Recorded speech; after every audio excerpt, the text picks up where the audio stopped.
Of the 186 countries on the planet for which GDP indicators are known, the last 11 on the list are in Africa. Every second person living in the sub-Saharan region resides below the poverty line. 90% of all malaria deaths in the world occur there as well.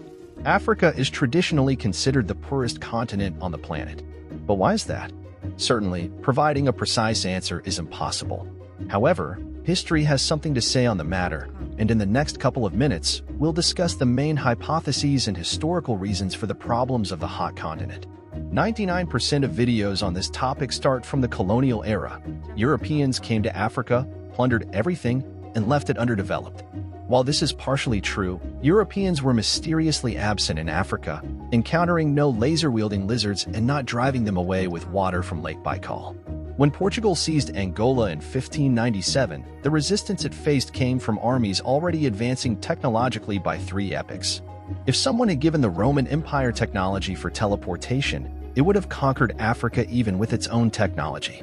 Hence, it can be said that the continent was already lagging behind at the onset of colonization, and therefore, the root cause must be sought earlier. Historian Johann Maurice offers a version that appeals to us the most.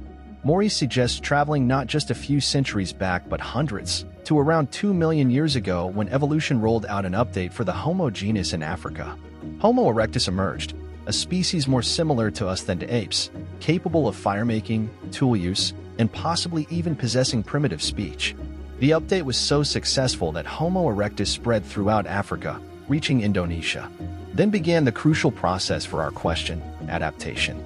In Asia, there was less food than in Africa, Europe was colder, and Indonesia had a different climate altogether. Homo erectus began adapting to these new conditions, giving rise to Homo heidelbergensis, Denisovans, and others, including their descendants, one of which eventually became the Neanderthals. But what about African Homo erectus, you may ask? They remained unchanged because conditions didn't necessitate changes. None of the Homo species survived to the present day, including the original African Homo erectus. Neanderthals, according to some data, lasted the longest, disappearing just 30,000 years ago.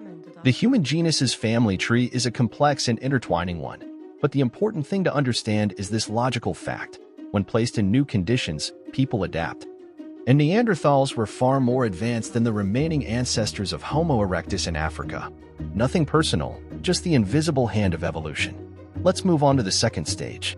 Somewhere around 200,000 years ago, for absolutely incomprehensible reasons to anthropologists, Homo sapiens appeared in Africa. The same market laws applied, and the new update turned out to be much more advanced than the previous ones. Scientists do not rule out the possibility of one of the wandering Homo erectus tribes returning to their forgotten homeland and undergoing an adaptation process that propelled evolutionary processes. In short, Africa was again the most advanced place on the planet at this time. European Neanderthals with their premium version of Homo didn't stand a chance. And then the wheel of samsara turned. Another crucial turning point occurred when the drumroll of history commenced again. The first Homo sapiens began another migration process out of Africa, spreading to every corner of the planet. This time, they had a more evolved brain, which was a decisive advantage.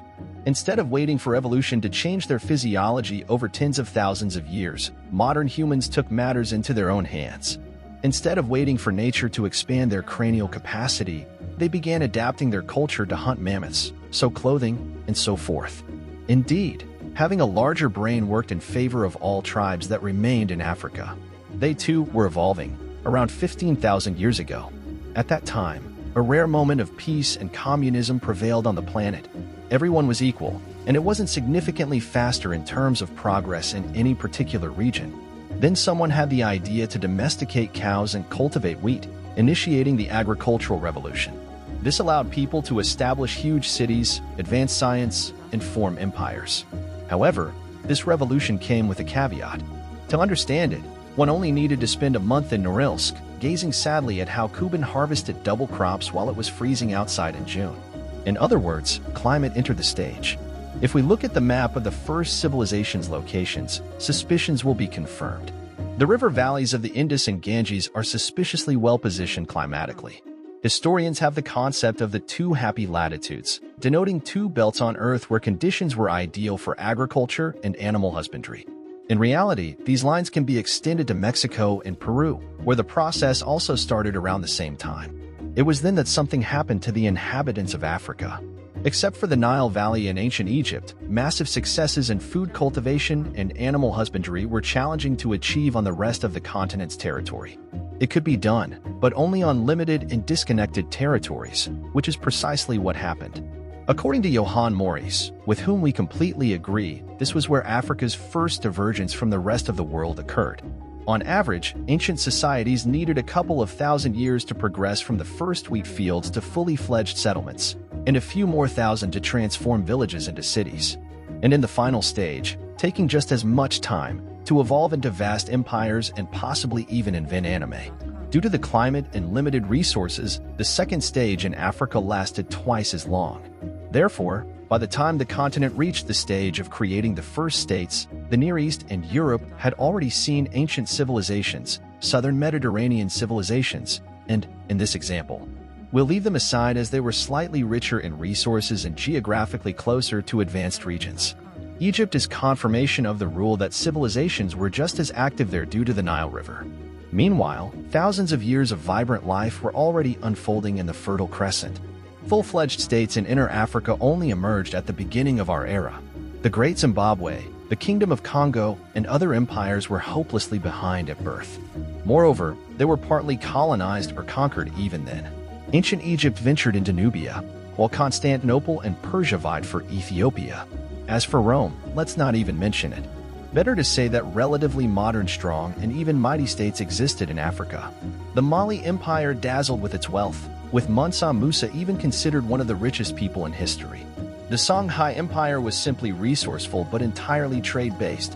Classic for that era, the goods and coins of the Kingdom of Aksum were in circulation even at the height of the Roman Empire. And Abyssinia, later known as Ethiopia, successfully fought against the Ottoman Empire. You've probably heard about Italy's imperial ventures and meme-worthy campaigns in Ethiopia. In general, it's not to say that even in the wild conditions that European and Mesopotamian civilizations experienced, Africa didn't try to gain strength. It did try. It just so happened that the climb seemed too steep. And it's not to say that this is some unique situation in the history of the planet, quite the opposite. Similar scenarios occurred frequently, with the brightest and most textbook examples being the Maya and Inca civilizations. Due to geographical and cultural nuances, these civilizations also lagged behind the Old World in development, even more so than Africa by the time of colonization by conquistadors. Central and South America resembled early Rome times in Europe. The only difference was that the Aztecs, Incas, and other indigenous peoples whom Europeans didn't favor weren't assimilated as actively. You've all heard stories about reservations for Native Americans in the USA, poison blankets, and other methods Europeans used to erase remaining civilizations from the face of the planet. The history with Africa is entirely different. Despite the tumultuous colonization process by 1870, European states controlled only 10% of the continent, mainly coastal territories. The remaining 90% of Africa continued to develop, reaping the fruits of chance. Dividing Homo sapiens by geographical principle, Europe arrived later, and by 1914, it controlled 90% of Africa. However, this control was quite conditional, and unlike South America, no one planned to settle or assimilate the territories, in principle. So, it happened that quite natural lagging was multiplied by the horrors of colonial rule. Of course, this is just a theory, and the reasons for Africa's lag can be found in other things. But at the very least, it can be clearly stated that it's not about races, colors, eyes, hair, and other attributes beloved by Austrian artists.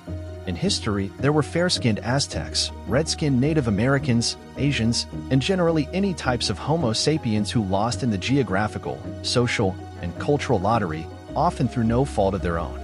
Physically, it couldn't be expected for the Aleuts living in the far north to achieve the same agricultural advancements as the Babylonians, whose food literally grew everywhere.